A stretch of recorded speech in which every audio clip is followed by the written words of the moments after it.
But then again, I mean, the other possibility is, of course, that it just brings all the wealth to the top, and then everybody else just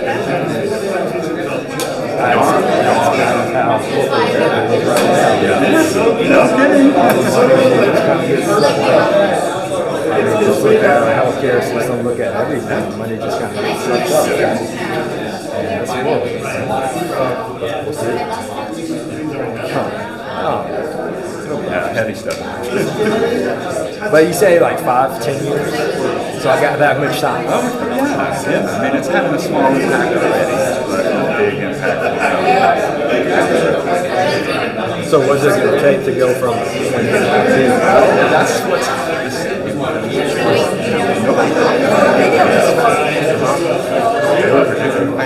So we're going to go ahead and get started. Okay. So if you guys want to find some seats, and then we'll get started on Julia's soccer game. Appreciate that.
Hi everyone, thanks for coming to our meetup.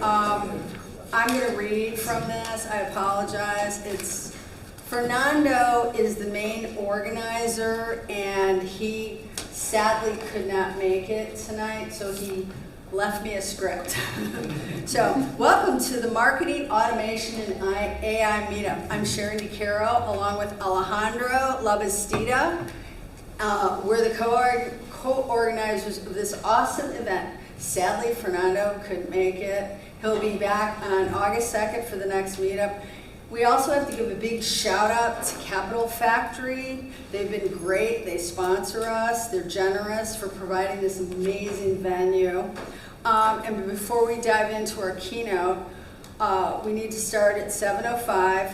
And we ask kindly that nobody ask any questions until the end. So we're going to end around 7:50, and then you can, mingle or ask questions afterwards. We want to give Julia the opportunity to cover all her essential points and provide her seriously valuable insights.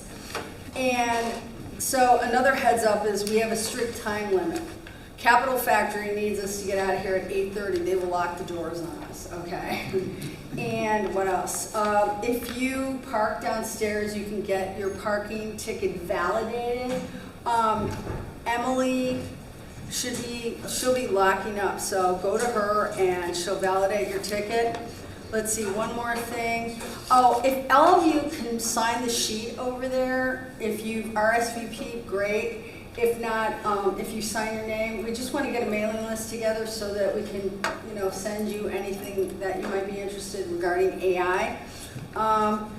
And so thanks a bunch for being here tonight, folks. Get ready for an incredible evening with Julia McCoy. Now I have to introduce her. No, it was my script, but she's a rock star. I'll always say that. She's the president of Content at Scale, leading big initiatives for one of the fastest growing AI tools in SEO. She also is an 8-times author. She runs training courses at her own brand, Content Hacker, and she built her own writing agency to $5 million in revenue and over 100 on staff before she sold it in 2021. She's named by MarTech as one of the top 10 content marketers to follow in 2023. Julia is known for teaching powerful content strategies that bring real business revenue. She brings that, remember that, and growth. And that's how marketers can use AI in this new age to 10 times their content authority, volume, and traffic. So this is her book. It's one of the few books out already that combines human and AI writing skills. It's Content Writer's Handbook. She has a few books, but if not, get it on Amazon. I mean, it's an amazing book. I'm reading it, and it's really helpful. She's a rock star. I'm happy to introduce her, Julia McCoy. Thank you. Thank you for coming. Well, that was a very good intro. I hope I live up to it. I am known as an introvert that doesn't really like to talk, and I only do it when I have to. So here I am.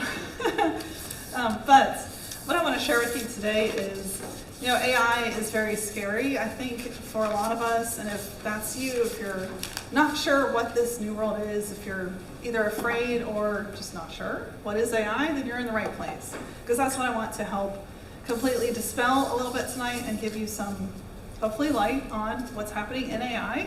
I've been in AI 6 months now. I was talking to Lucy. It doesn't feel like 6 months. It actually feels like 6 years because of how fast this is moving. Things are changing every single day. It's pretty wild to be in the industry and see that. So we'll talk a little bit more about what I do, but I want to start with this quote by Abraham Lincoln. You cannot escape the responsibility of tomorrow by evading it today. So the idea here is, it's really easy to ignore this because it's scary. What do I do? How do I actually use it? How do I use it to grow my business? But if you evade it, it's going to be here. It's going to shift work forever as we know it. That's the truth. So it's time to embrace it and learn how to. So this is permission granted to explore the unexplored, because that is what AI is. It is a brand new frontier. So one of the first questions I've actually had is, what is AI? Where does this come from? Didn't land from an alien ship, right? It's a real technology. So it comes from computer science and human language, the study of linguistics. So it comes from our own words, what we say, how we write. It's the study of that. So AI comes from machine learning, which comes from all the other things, and it's a form of algorithms. It's artificial intelligence based on algorithms. And these algorithms predict the next piece of data coming. So this has been around for a while, actually, in Siri and Alexa and Google Translate, but the difference today is how fast this is accelerated. So in the last 24 months, AI went from 100 million data points to over 180 billion. So the rate of acceleration is unlike any other technology. It has just exponentially increased, which is wild. So I ran a human writing agency for 10 years. This is what I did. And I sold it in 2021. I saw GPT on the horizon. And at the time, I didn't actually think that I would be replaced by AI, but I knew it was coming. And so I wanted to be a step ahead.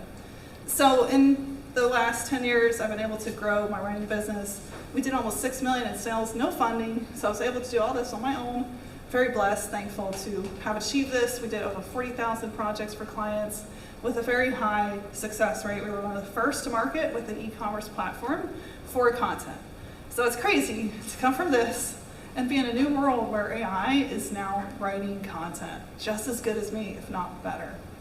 It's wild to even be there. So at the time when I sold my writing agency, I didn't think that AI would actually replace human writing. And this is what I said on stage in December 2022. I said, AI is garbage. You need to hire a writer. You said that? And I'll tell you, like, I had 7 speakers behind me. Adrian was there, he saw it. And they were all saying, you need to adapt to AI. AI can write just as good as Julia. And I was calling out. But at the time, I didn't think AI was there. I really didn't. So then, a month later, this is me on the same stage saying the robots are good. And here's why I said it.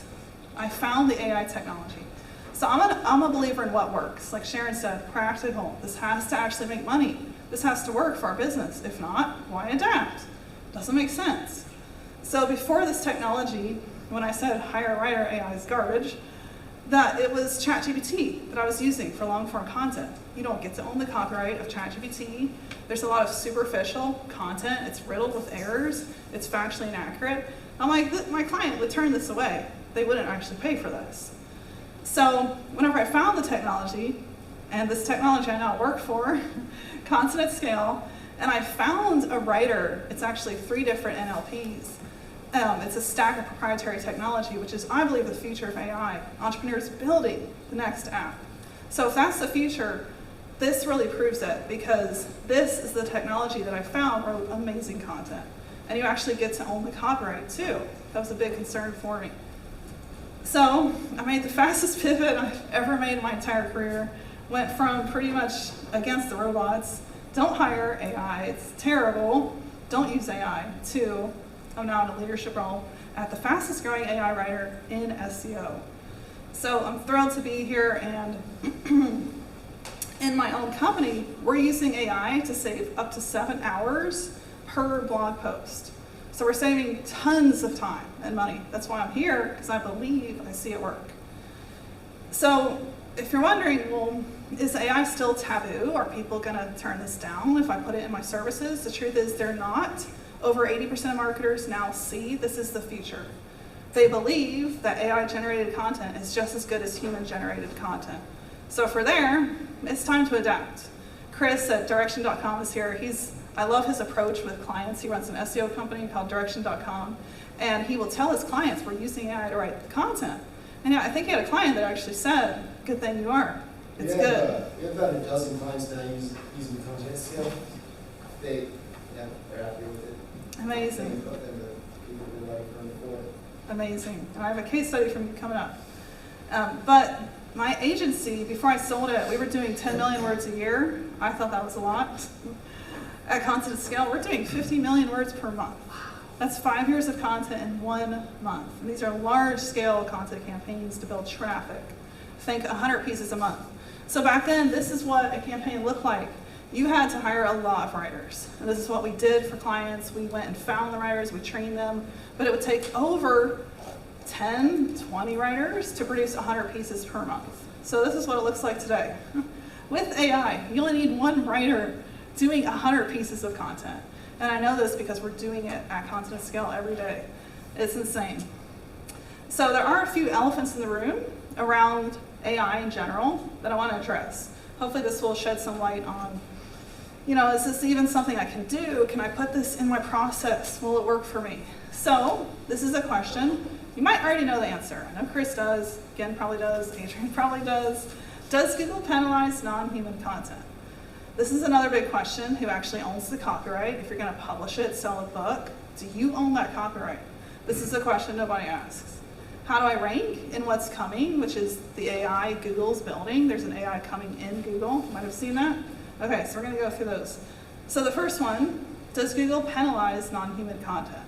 So last year, Google completely flipped. In April, this is what they said. AI-generated content is actually against our guidelines. Don't do it. They put a block. This was in their guidelines. Then, in October, just a few months later, their search liaison, Danny Sullivan, was on Twitter saying, nope, we haven't said AI is bad. We haven't said AI content is bad. You did. We've said pretty clearly content written primarily for search is the problem. So they basically backtracked, and they said, and you can see this in their webmaster guidelines, which changed completely that fall, that spammy AI content is what is wrong. You can't publish content to spam your readers. You need to publish good content. So they took that out, and now today, this is February of 2023, they say high quality content, however it is produced, is rewarded. It doesn't actually matter how you produce it. It'll rise to the top if it's high quality. So that is their point now. And then of course, AI is coming to search. So Google Search Labs, you can get access to SGE. Has anyone played with SGE? I see a few heads nodding, hands up. So with AI coming to search, this is going to change everything. And I've been asked, well, why should we even rank our sites in Google if Google's just going to write the answer with a ChatGPT-like interface? I got some insights on that. We'll share in a couple seconds here. So the approach that we're taking, that I'm teaching at Continent Scale, is what we call AIO. And what this means is the human is now the optimizer. That's their role, not the writer. They're the optimizer of the content. They make that content better. And that human, the role of the human in that content is so needed. I can't tell you how much. You know, I see so much content that would be absolutely terrible if AI just wrote it and we published it. It wouldn't have any meaning, wouldn't have any sense of style. So we lose all that if we just let AI do everything. And that to me is beautiful, because that means that the human is probably more needed than ever when the robots are writing the same old content. So AIO is something I helped come up with. Our team, actually the founder and I, both came up with it. And it's a term that's now going around, which is pretty cool. There are writers identifying with this, putting this in their marketing. They're saying, I am now an AIO copywriter, which is really smart, because then you're positioning yourself ahead. Well, if you're using this in your services, talk about it. That's actually a selling point, right? The Capterra study in 2022 showed that most marketers are aware AI is probably better than Julia. It writes better content than me. So if that's true, then we need to put this front and center in our marketing, which is kind of wild to think about. Really, we're going to say we do AI? But the truth is, and I see this all the time, if you let that client know, I'm making this content better, and it always goes through the human touch, they actually appreciate that perspective. They appreciate that approach, because you're getting content done so much faster and at a better price. So the second elephant, who owns the copyright? This is a really big question. If you're selling books, if your content brings in sales, leads, this is a question I think you need to ask. So the US Copyright Office actually has a rolling out. I don't know if you know, it's kind of gray, not super helpful. But the ruling says if a work, and it's highlighted there, if a work was created by an AI system, then the copyright is owned by the person who owns the AI system. So it's whoever owns the AI or has exclusive rights to it that actually owns the copyright, not you. So will ChatGPT, this is the question next, will we get the copyright from these AI tools? Can we take this content, can we publish it, can we make books? Can we sell our content? Can we turn it into monetization avenues and not get in trouble later? So if you ask ChatGPT, it's not very clear. It says, you should leave the final decision to the courts. And I just looked at OpenAI's terms of service. Let's see, I did put it in here. I just updated this. Like, I'm not kidding you, 6 hours ago. Because that's how much this changes. So ChatGPT had the same answer 6 hours ago. Keep in mind that you need to check with your local laws and regulations. But then if you dig into the OpenAI terms of service, they actually say now that they assign to you all of the right to the output. But then in the next paragraph, they flip that back and they say, highlighted in red, if you get the same response as someone else, you don't own that copyright. So, not very helpful. But here's the truth. So here's something we can actually land on. Proprietary technology, and this is where I was going earlier, it's the entrepreneurs building apps with AI that are really going to create something we can use. And that's really cool. I think that's an opportunity for all of us. Whatever we're creating, there's opportunity here. So the proprietary technology that are built on the backs of these LLMs, large language models, ChatGPT, you can actually retain more copyright ownership if the creators of these tools are willing to pass it down to you. So that's something that stood out to me. That's our founder, Justin McGill at Continent Scale. One of the reasons why I joined in January, started adapting to this technology, was in the terms, you actually get to keep the copyright. And that's clear from the get-go. So that to me was a really a positive reason for me to adapt to this, because I write books. I have 8 books out. My content makes money. I don't want to be in court later showing up in a lawsuit because OpenAI didn't like what I said or it was too similar to somebody else. So if you think about that, and that's a question, like I said, no one's asking. I've Googled this, it's not even on forums. Because the enticement of just running to ChatGPT and using it to create all of your content is very glitzy. But there's some dangers there you've got to think about. Do you own the copyright? So the third elephant in the room, and this is a big one, well, if AI is coming to Google, if Google's just going to write the answer, should I even rank? Should my content, is it going to get clicks? Should I do the effort to get found in Google still? And this is a scary question. So Google brings in 80% of the world's online traffic. This hasn't shifted. This is still true. So TikTok, Twitter, all these platforms that are emerging, Google is still the king when it comes to traffic. So on May 10th, Google launched SGE, their search generative experience, and really they're racing to launch AI inside search. That is what is happening. So we'll talk about the opportunity there, but here's why I care about this, because every site I've built, it heavily depends on Google for traffic. So all my sites grew them to 6 figures per month in revenue and traffic. Those things went hand in hand, traffic and revenue.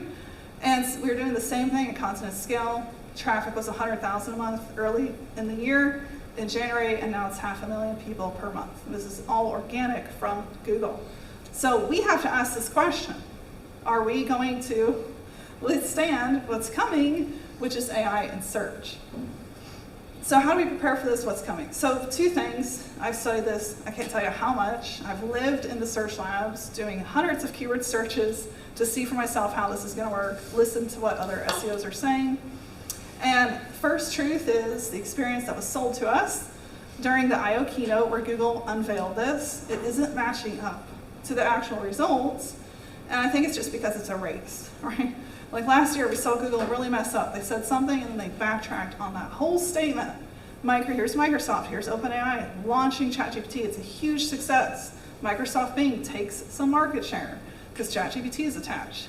Google's got to catch up. But the SGE, it's just not matching up. So here's what's happening.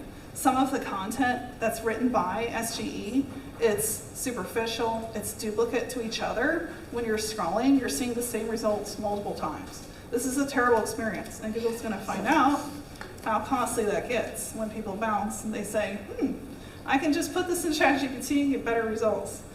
But here's the opportunity, and I do believe that Google will get that right because they cannot not afford to. There's just too much at stake, too much ad costs, ad dollars for them not to make sure that this gets right. But here's the good news. Whenever SGE is at a place where it can launch, and it is a good experience for users, so a lot more niche sites will actually be found in Google's AI. And this is true. I've done hundreds of keyword searches, and I see time and time again, it's the niche site landing at the top of Google. And that is really exciting. It's probably the first time, maybe in Google history, where Forbes is going to be pushed down for the niche site. So that's like, let's say you're going to monetize an idea for hamsters. You're going to sell a course on how to raise a pet hamster. And your site is pethamster.com. So you would earn more favor from Google search than Forbes.com talking about the same thing. So that hasn't been true till now. It's usually the big site with lots of DA.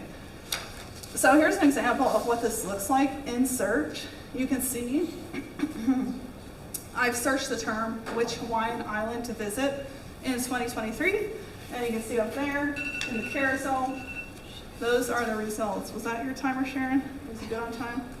We're good on time. Okay, good. Sorry. No, you're fine. So these are niche sites that are all appearing. These are not big sites with tons of money and funding behind them. These are niche creators. And I've seen this, I can tell you, hundreds of times, which is really, really exciting. So when Google revealed SGE, they confirmed that people want to hear from people. This was actually a big point of their keynotes. So when they talked about it, this was a quote that really stuck out to me. People will always value the input of other people, not robots, other people. So when Google said that, I was like, that means we're still going to be able to benefit. So SGE is a jumping off point. It's not an answer to the question. And you can read this in Google's marketing. Again, like SGE is not there yet. There's a lot of duplicate content, it's just not there, so hopefully they get that fixed before they launch it. But what they're saying about it is this is a snapshot, a jumping off point. We want people to explore content from the AI. We don't want AI to be the answer. And that's a really good approach because, again, what did Google say? People want to hear from people. I think that's true for all of us, right? We'd rather hear from people, not the robot. The robot's not going to tell you how deep dish pizza tastes. And if they did, would you trust it? So in the end, we have such an opportunity. So here's just a look at the inconsistency, or rather the duplicate content appearing in search. So you see up here at the top right, the same results are appearing down here, and that is just going to cause users to dislike search. So those are some of the things they have to fix before they can successfully launch it. So that's the consensus. It's not ready for the public. Google's not going to roll it out in a hurry. They're going to get that right. Here's why. You can't screw that up. Because in 2022, their ad revenue was over $200 million. And 58% of that came from search. So they can't get search wrong, in other words. They have too much money at stake to get this wrong. So here's the huge opportunity if we know all that, right? We walk through that. So what is the opportunity in the room that we could come in and grab market share of? So whenever I showed you the earlier screenshot, I didn't tell you that these are some of our clients and users, John and Victoria Derrick, the owners of HawaiiGuide.com. So this is their result. It's here at the top, and then it's also in SGE. So they're actually able to show up with the same site twice in the AI search results. They get a whole feature and right below. So that is opportunity. That hasn't happened. It's usually just that one blue link. So they were able to grow by 30% in traffic, and this was 100% with AI content, and they're using my approach. They're optimizing that content humanly, which is really important. You can't just publish straight from the AI. Then you lose that personal sense of touch and tone, which is really important to actually monetize your content. Again, people are reading this, not the robots. So, and you guys probably already know that. So they're generating entire content with AI, and it's working. We have another user, Troy Erickson at copywriting.org. He did 6 months of content and domain growth in just 1 month. And he was able to, this is crazy to me, having hired writers for 10 years, trained them. He didn't have to hire a single writer.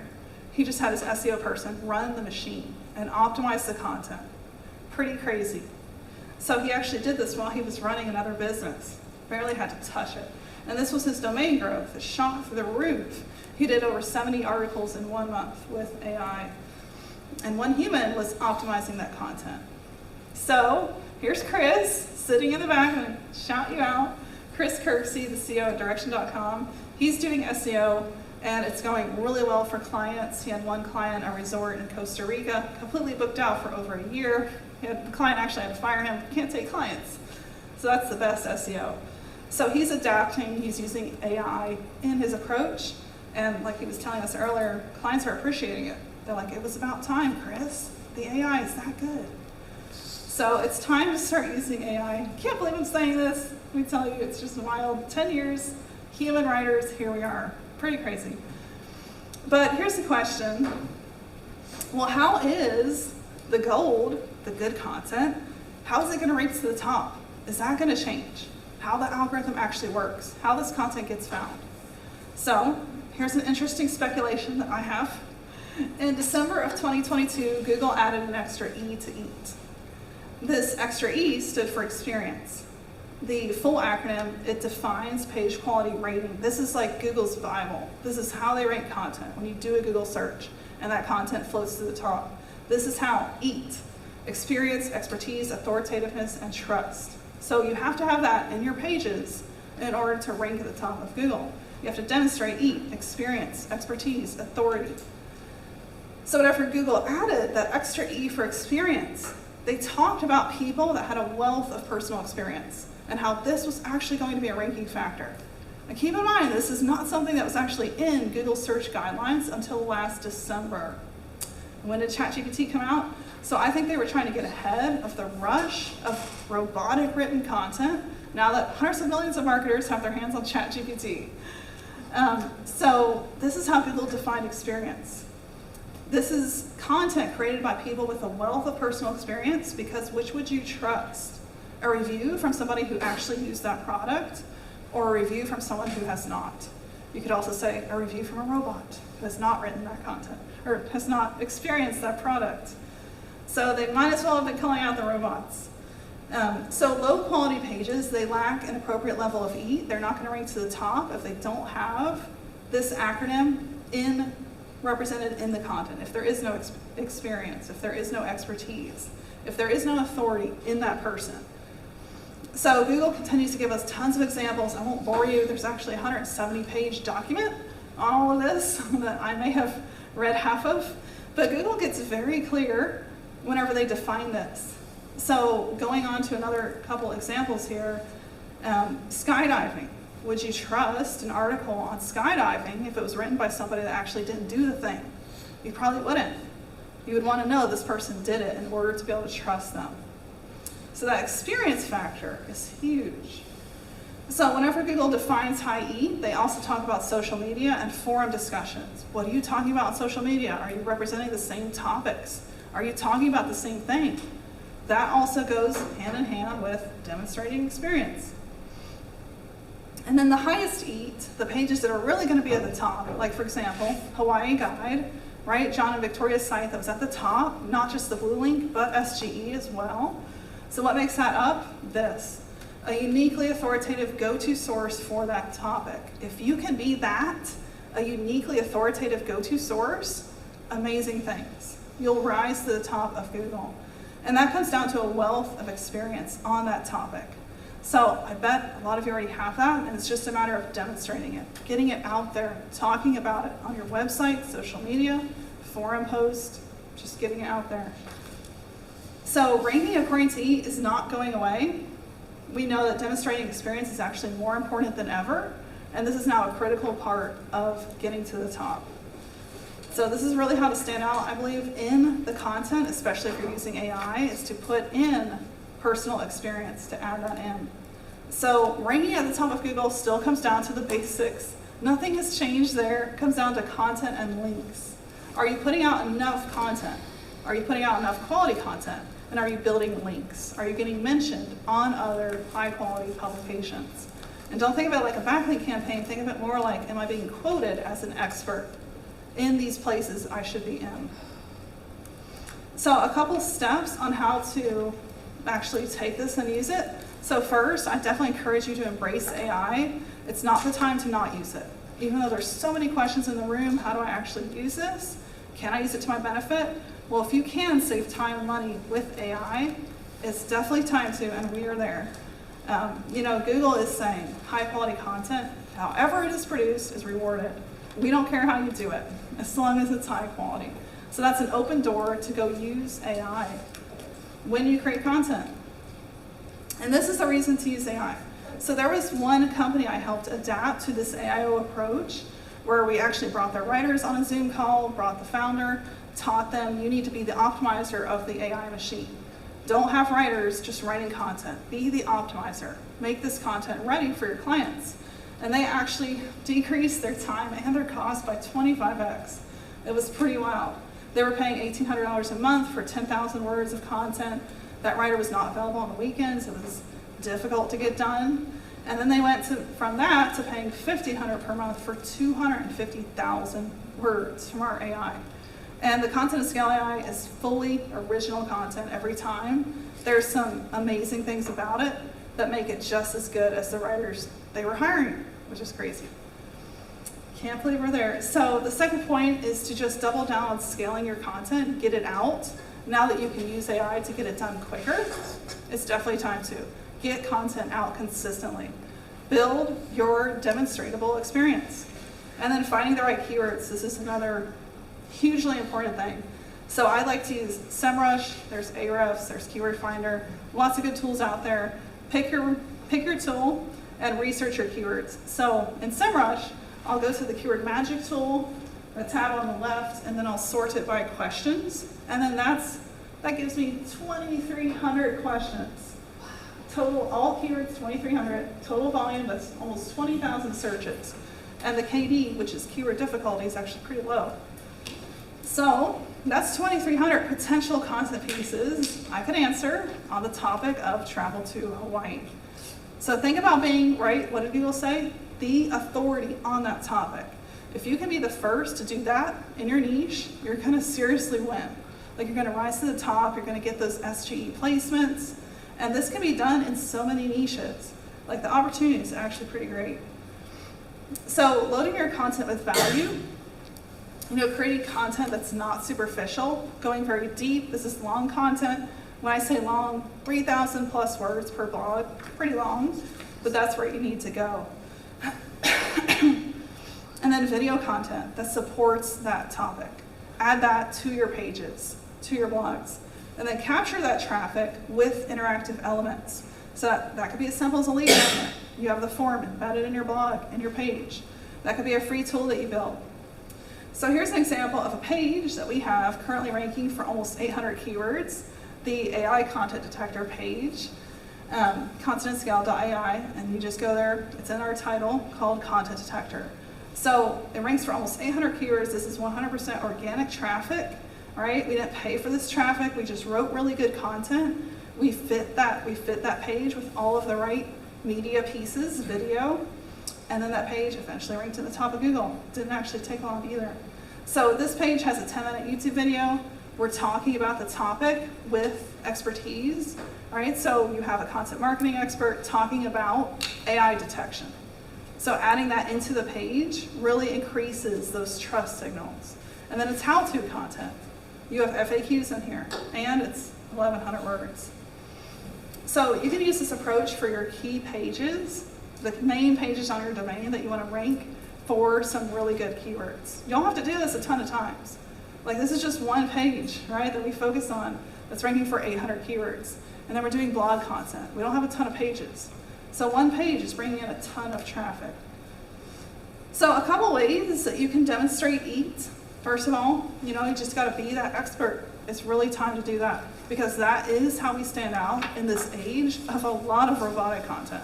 Content that doesn't have personal character, sense, doesn't have authority. It's written by the robots. So this is how to stand out. Demonstrate you're the expert. Talk about that deep dish pizza you had and how much you liked it. The robots can't do that. And then stay true to the topics you want to be known for. So if you're writing about cooking, if that's your website, don't go off talking about childcare or some other even more unrelated topic, because those two might connect. I have kids. But make sure you stay true to your topic. Stay on topic. And that's true for social media, that's true for your website, that's true for forums, right? Because all those things count and EAT. Then create content that informs the reader. Address all their questions. Make sure you do that in that page. And you're actually helping to build AI search results when you do that, when you're creating comprehensive content. So checking content before it goes out is critical. You don't want to just publish straight from AI, even though that's what my shirt says. But what that means, straight out of AI, is the quality of writing, which is why I'm here at Constant Scale. I'm not here to make you a pitch, so I'll keep this really brief.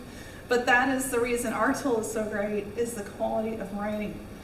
I've tried to use ChatGPT for long-form content, SEO blogs, and it would add hours of work because we'd have to correct the content.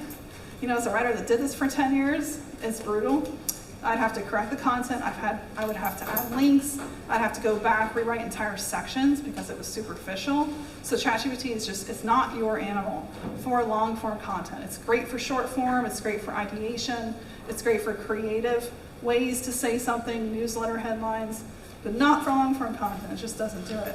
There's a million AI tools out there, so whichever one you pick, make sure you associate with the right goal. That's how to pick these tools. There's a lot that do generalized writing, so think about your goal. What is your goal? Is it to rank in Google? Is it to create a good marketing deck? Well, then find the right AI tool for that, and you'll get so much better results. So Content at Scale, this is what it's really good at. Generating a 3,000 on average word blog in minutes. And you have everything you need to rank at the top of Google with this piece of content, which is crazy because my writers would take weeks on this same piece of content. I just can't believe we're here. I'm going to sound like a broken record because I've said that so much. But this is a framework that I built that's helping a lot of writers adapt to this new frontier. So how do I actually make the content better? This is a framework you can follow. So whenever you have a piece of content generated from AI, these are the steps you need to go through to make sure that content is publish worthy. First, you need to cut the fluff. AI is notorious, adding tons of unnecessary words, jargon, things you just don't need to say in a blog. AI is not that great, and it's going to keep getting better though. You know, this technology, right, went from 100 million data points to over 180 billion in 24 months. So the rate of acceleration here, we're just going to see this get better and better. These problems will get ironed out. So the second one, after you cut the fluff, you edit it, make it better, is to review, edit, and optimize that content. Then think about adding images, visuals, and media. How can you bring this content to life? Pictures say 1,000 words. So adding those images into your content, critical. And then you want to fact check, right? Another thing AI is notorious for. OpenAI, ChatGPT has been called a very good BSer. It's excellent at not telling the truth. So you really want to fact check your AI content. Don't publish it unless you double check those facts. And then trust building, that comes through your story. You know, what is your story? Adding that into your content. What makes you somebody I can trust? What's the reason I should book a call? What's the reason I should take the next step with you? That is your differentiation point. Put that in your content. When the AI writes it, rewrite that last paragraph, tell your story, talk about why they should choose you. And then make sure the links are all there, right? Links to your website, links to your key pages you want people to take the next step on. So content@scale.ai, you can go there and let's see, that was my last slide. So content@scale.ai, I want to leave you with. Definitely go check it out. If anything, I write a weekly newsletter you can get to from the blog called The Casual, where I talk about AI, and you know, sometimes it's a rant. So it's good stuff though. But content@scale.ai, and of course, I'm Julie McCoy. It was a delight to be here with you guys.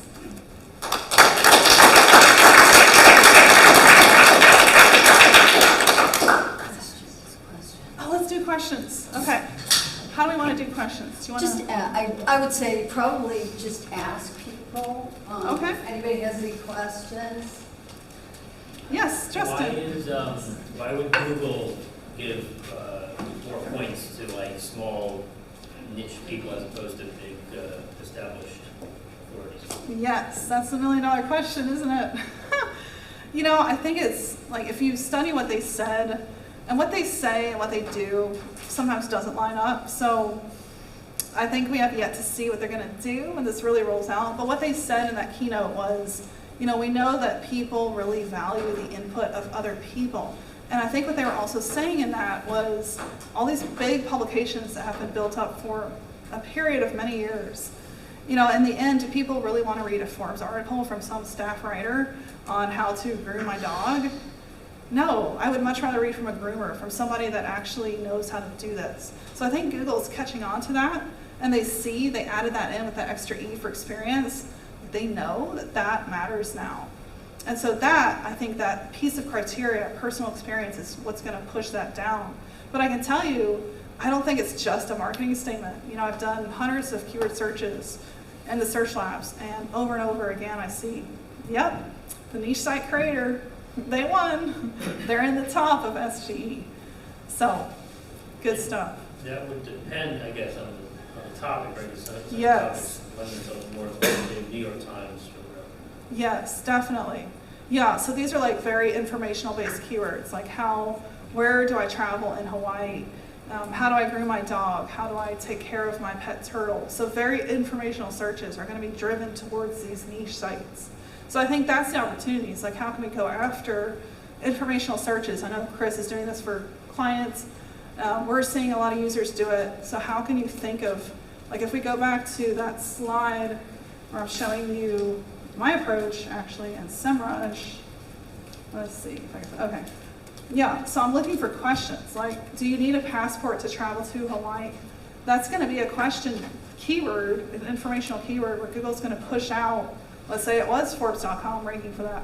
Well, that's going to be pushed out in favor of the niche site creators. So if you're looking at which keywords can I answer to get ahead of what's coming, I think that's a really smart strategy. Yes? Do you have a good prompt template for ChatGPT that you like to use?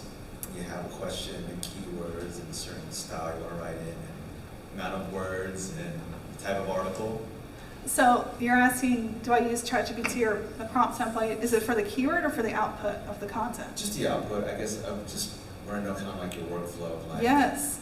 I do not use ChatGPT. It breaks. I use consonant scale. Yeah. It's going to sound like a blatant pitch, I swear, but it is really the only tool. And that's why I waited for a while. I tried to use ChatGPT, tried a ton of prompts. You know, I think you can prompt it to get good long form output, but it takes like 40 prompts. And that's what I was saying. Like, I got to tell it about myself. I got to tell it about the topic. I got to tell it about the facts in the topic.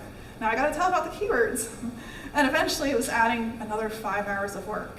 So when I gave consonant scale to my content team at Content Hacker, that's where we started using it, we actually saved 7+ hours per blog.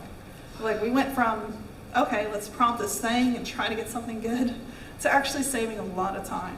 So that's where it goes back to the right tools. You know, you could study prompt templates, maybe get somewhere, and ChatGPT is great. Like, it's amazing for newsletter titles, it's given me good stuff for that, email templates, I've gotten great cold emails from it. So those are some of the things that I do use it for. But to answer your question, don't use ChatGPT. Use consonant scale. Yes? So how do you feel about the predictions that AI is going to get worse and worse over time as the content evolves? Unless people adopt a model like you proposed, perhaps the quality of content is going to drop drastically on the internet. Now we'll change the next generation of AI, which means the next generation will be worse than the current generation. Yes. And it will just continue to get worse and worse and worse. You're feeding as a... humans become de-incentivized to actually try to write about things themselves. Yes, that is a serious question. I think that's in the philosophical realm, right? Which is, I love asking those questions too. And I think like it's kind of up to us on where AI will, I want to say devolve, but we want it to evolve, right? Not devolve. But that could seriously happen. I think, and one reason why like I left writing to be here is to help people adapt. Like, you have to optimize your content. Use this framework. And I'm going to pull up that framework again. Yeah, like, we're I have gonna taught. take a picture of it. Can I take a picture? Yes, definitely. I have taught so many writers this framework, and they've made AI content that came out kind of garbagey. They made it so much better. So I think it's up to us, right? If we don't adapt correctly and we're just putting out crap, then yeah, we're feeding that beast you just described that's going to devolve. So we have the opportunity to change that, right? Which is really exciting. I know it's like, what, only 20 people? Or, you know, there's not thousands of people here, but like we can start that by creating good content with the AI and not just putting out garbage. It's a dangerous inflection point because the bean counters already think they don't need writers. Right. So Yes. You can't just like you It's true. Yeah, that's not true. Yes. What's the model behind your product? What's the what? What's the model behind your product? So it's a proprietary stack. It's 3 different NLPs, natural language processing. I'm sure you guys know what that means. And it's a semantic search crawler. So it comes with a crawler the founder and his dev team actually built that goes and looks at Google on the spot, rewrites, parses that data, and puts it into new content. So it literally is like a full-time SEO copywriter, but AI. It's really amazing what they built. Did you train your own foundation model? You scale what you have left over, right? What's that? Did you train your own foundation? Did we train our own foundation? Model? Yes, yes. Okay. And I can't speak to that too much. I don't really know how that was built. But it is proprietary. Someone else had a question that I missed. Yes? So, I mean, what is the advantage? I know you were saying promote the fact that you're using AI, but there's a lot of people out there that don't trust that. Look at that last word, that T. Yeah. I mean, what's the advantage as a business to promote saying that you're using AI? Yeah. So what business do you run? Would you tell me a little bit? We're oil and gas, but we're jumping into technology, Okay. software development. So, I mean, I see AI, I mean, it's kind of the word right now. It's everybody's talking about it, but everybody still doesn't completely trust it. Especially when you talk about content and quality. Yes. Yeah. So would you be selling technology services to clients, or would you be selling like output, content generation? Yeah. Okay, yeah, so I think the benefit of positioning it is you're getting ahead of what's coming. And what's coming is, if I go back to the first slide, I just want to pull up that study, because this is a really important study. So what's coming is, people are going, businesses, marketers, they're all going to know that AI is this good. And when they know it's this good, it's stupid not to adapt it to your business, because you can get more efficient, you can get smarter, you can get faster. And who's going to say no to that? So when businesses know that this thing can be used for good, they're going to be like, are you using it? Like, that's happened to Chris already. His client's like, this human writer isn't as good as the AI. When are you going to fire them? So, we're there. We're at a point where AI is that good. And I think, if you have clients that are resistant, a couple things, you might be in a more tough industry where I have been in a financial industry. I was training a group of financial pros, 300 people. And these people were so resistant to AI because of the industry they were in. And I get it, financial, that's your money or your life industry. So you really don't want to trust it to the AI. So I think it's all in how you position it. If you're in a tougher industry, you might not want to say, well, AI does 80%. You might want to say, AI does 30, and I do the other 70. So that's where you can really position and think through, how am I going to position this? And just coming at it with a place of integrity. If I'm going to use this, let me talk about it, because that's actually to my advantage, unless I'm in a tough industry where people don't trust it yet. But that yet could change pretty quickly because of how quickly this is moving forward. Hope that helped. Yes? Is the platform content at scale? Yes. Is that mainly for long form or is it for short form, like LinkedIn as well? It is long form, yes. But we have some things coming out in the pipeline. This company is growing so fast. The team of developers, I've never seen anything like it. These people get things done, they get things built, and they're good. So we have some things coming on the horizon that will have a blueprint, templates, where you can actually produce content. It'll be in the form of a Chrome extension, where you can produce content from LinkedIn, social posts, Twitter, and it'll be an extension that shows up inside natively in those platforms. So that's coming. Any other questions? Think we're good?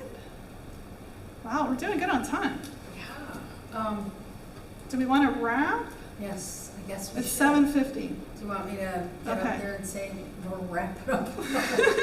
Okay. Sharon is going to say we're wrapping up. Thank Let's do a you. selfie. Oh, Wait, wait. nobody move. Yeah, everybody, let's do Okay. a selfie. Yes, Yeah. let's do it. Are you guys okay with this? Yeah. If not, leave. You're gonna take it. Oh, let's see. Oh, that's good. Good job. Take two? Okay, we're going to take one more. One more. Only because you're gonna, perfect. Thank you. Thank you, guys. Yes. I will. Anyways, so you're welcome to stay here and network some more. There's still drinks, and I think there's still a little food. And ask Julia questions. The room's open till 8:30, and then we have to go. But if you need your parking validated, Emily will come in. She's the coordinator with the Capital Factory, and she'll validate the tickets for parking, or she'll at least know what to do with it. So thank you all for coming. These were great questions. And this was my first time helping out. Sharon DeCaro. Next month, Fernando Labastida will be back. He is the main host. And I'm sure Alejandro Labastida will also be helping. So thank you all again. And if you have any questions, please, please come and ask me or ask Julia. Thank you again. Can we give her a big hand?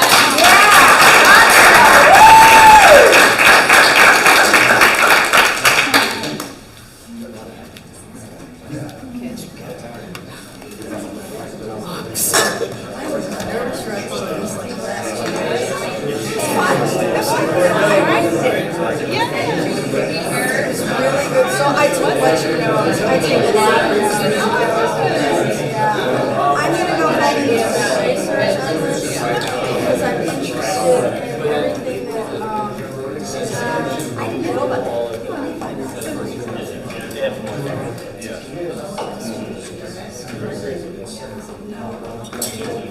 Search generative experience. Yeah. No, I had a sign on that. I deleted it. Like, this is repetition. Yeah, but That's a good question. because now I'm there. Want to go with Emily? Okay, let me walk you there. Don't walk by yourself. She loves Emily. Well, Emily's so sweet. I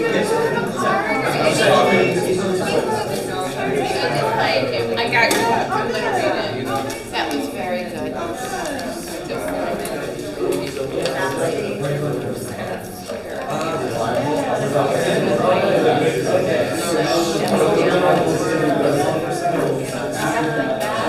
There's an awful fall we have to rise through.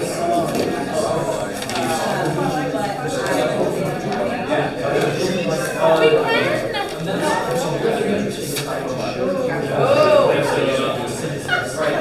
Karen, thank you so much. Oh, sweetie, it was so nice to see you. I think we can make beautiful music together. Something, yeah. All right, let's connect. Do you have a business card or anything? We don't do that anymore. I am like 24/7. You are? I'm just getting used to it. I've been off and I'm in. Okay. All right. I'll see you in there. Let's do there. Yeah. Okay. All right. Well, let's do that then. I'll see you on LinkedIn.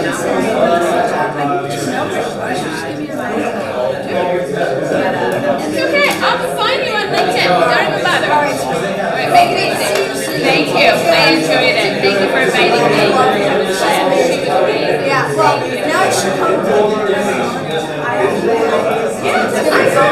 What is it? Is it all about technology? Oh, okay.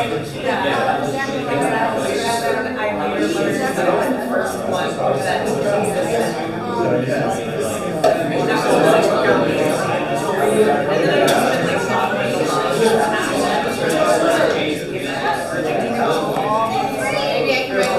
No, you will be. Write a book. So, All right.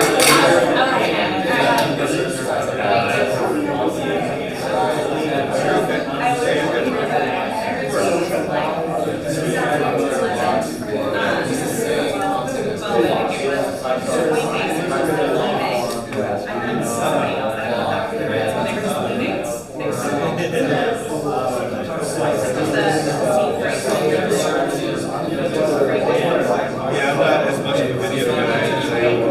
I've been doing video for 20 years. Yeah, my grandfather had a video guy.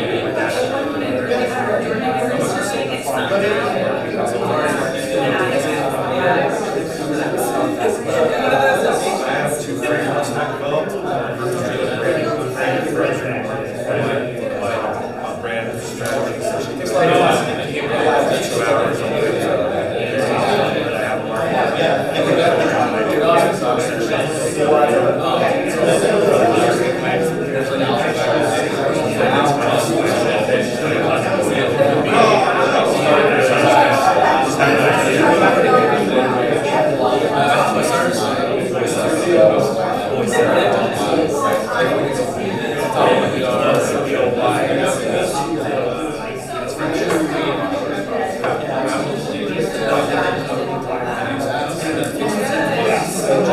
Oh, nice.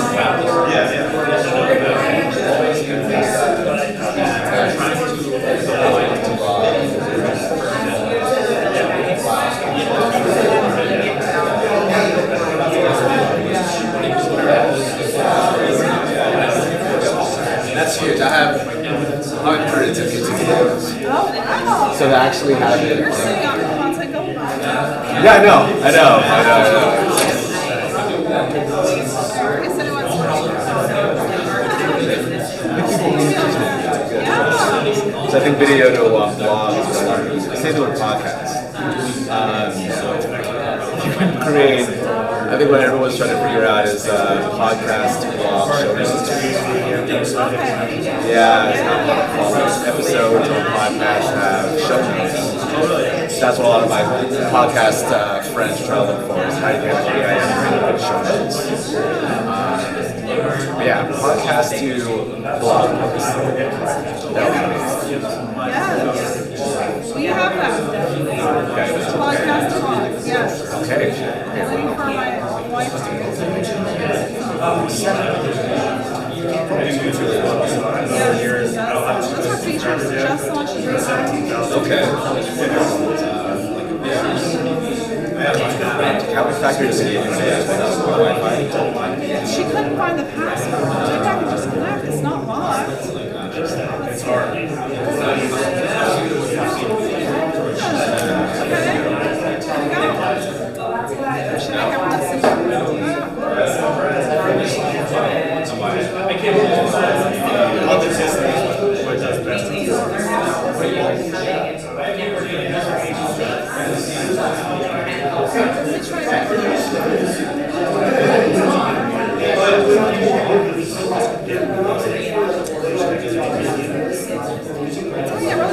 I know, I wanted to see it too. That's very, very helpful. Especially if it's podcast and blog. Yes. Yeah, podcast and blog, then I'll sign up.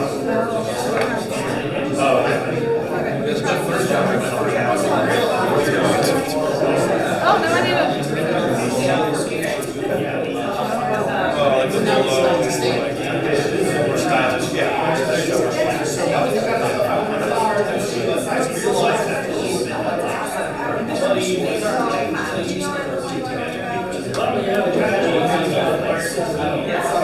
Hey Sharon, do you know about the Wi-Fi?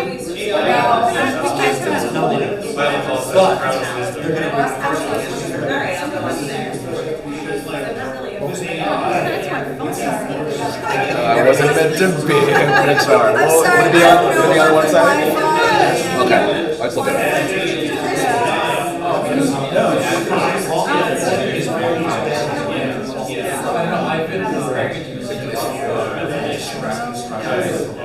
I would make a YouTube video about this because I know so many creators who want this.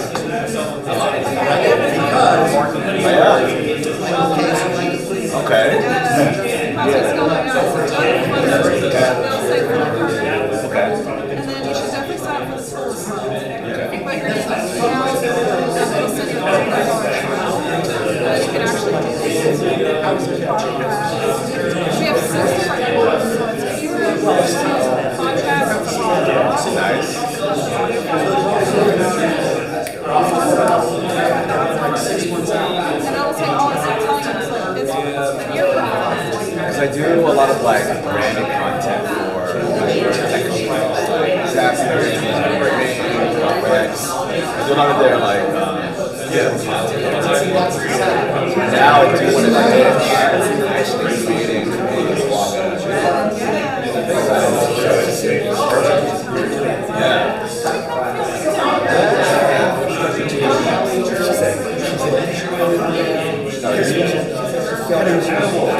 Presentation today, breaks, non-stop, presentations today. Very helpful. So,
So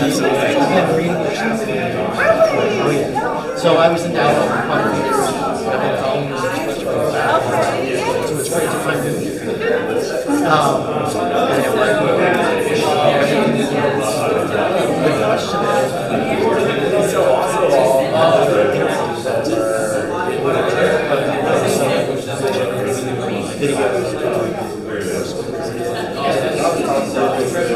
So my background is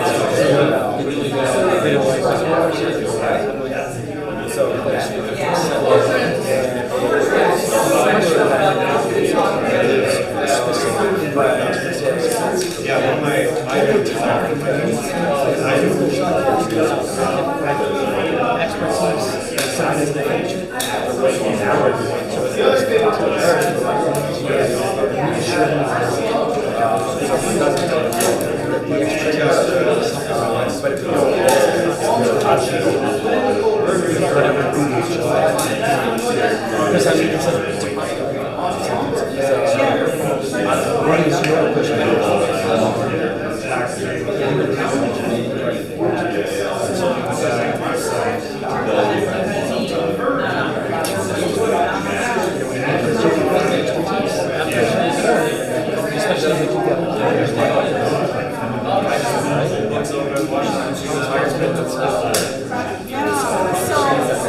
not that you're not justice, right? But he's back doing his, I started, I think, what was it? I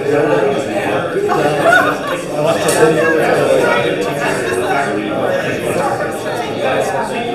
that's my concern.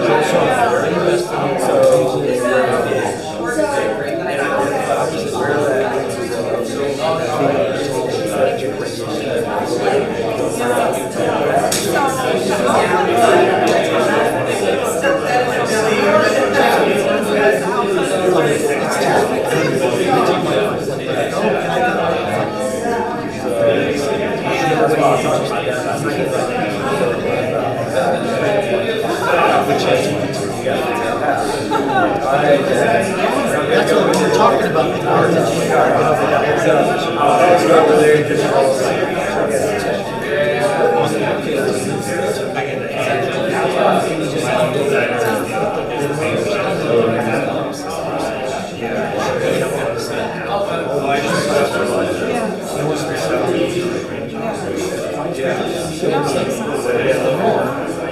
That's my biggest concern.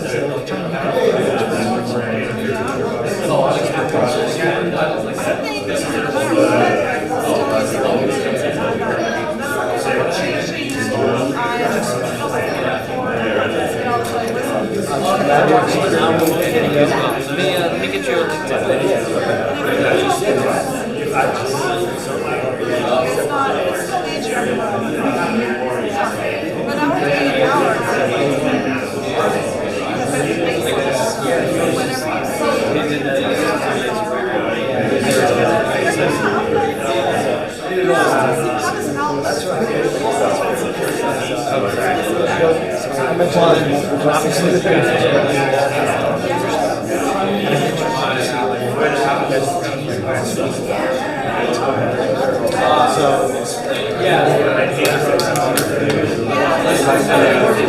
That's what my biggest concern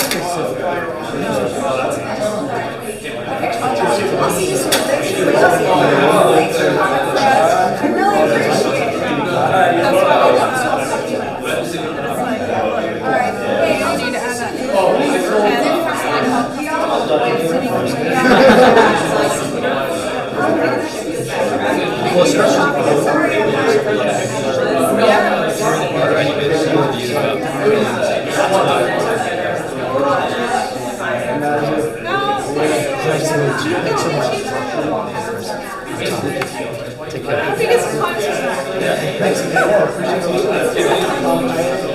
Reminded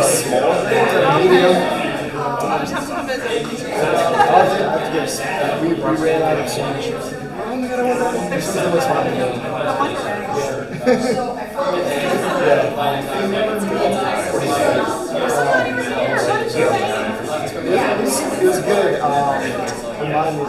but also like it's funny you actually put in those steps and basically like, I actually figured out he's taking, so for example, like on site, Yeah. talk about like great names, for example, and then I'll put in Jasper's like create a table, the top 10 places in the US you can copy great names, and it creates a relational table that he's in the buildings, and then publishes it.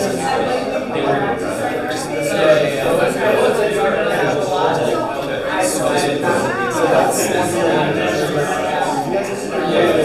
one thing. Because apparently it's super easy for Jasper. It's just copy paste. Yeah, we'll have to look into that. Yeah, it's on Justin's like, pipeline right now. So think about the design. That's the I'm talking about color content. How to do that. So that's a step one too. But like, I'll tell you, there's so many, like, if it's things we can do. So The guys are on this, they're on like Treasure AI. They're creating a prompt, you know, it's an extension. So Justin bought a couple of he bought so it's like instead of building tablets and buy it. So atomic clustering, all that's going to be yours.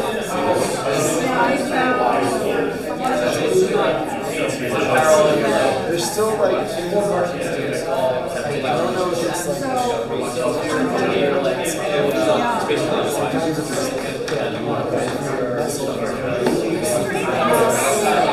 but so sometimes on the platform I'm trying to put in like multiple posts to be created.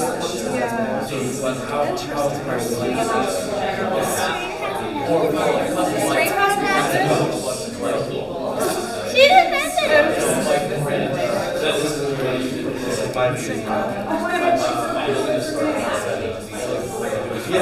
So they're straining for that, that little black one. Oh, I see, okay. Yeah, so it's on the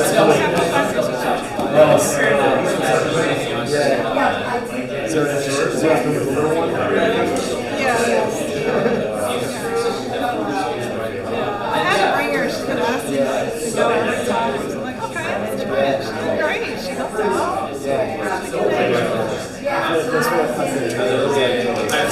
So I bring this background work, they still understand, oh, you're at work, they know what to do. Yeah. Unless you they already know. For me, it's still like my daughter's almost to it, but she'll say that work. She knows I'm going. She has no idea what that means.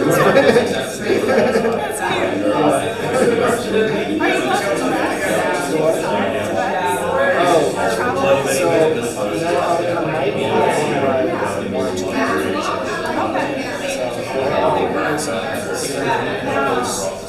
most of it's been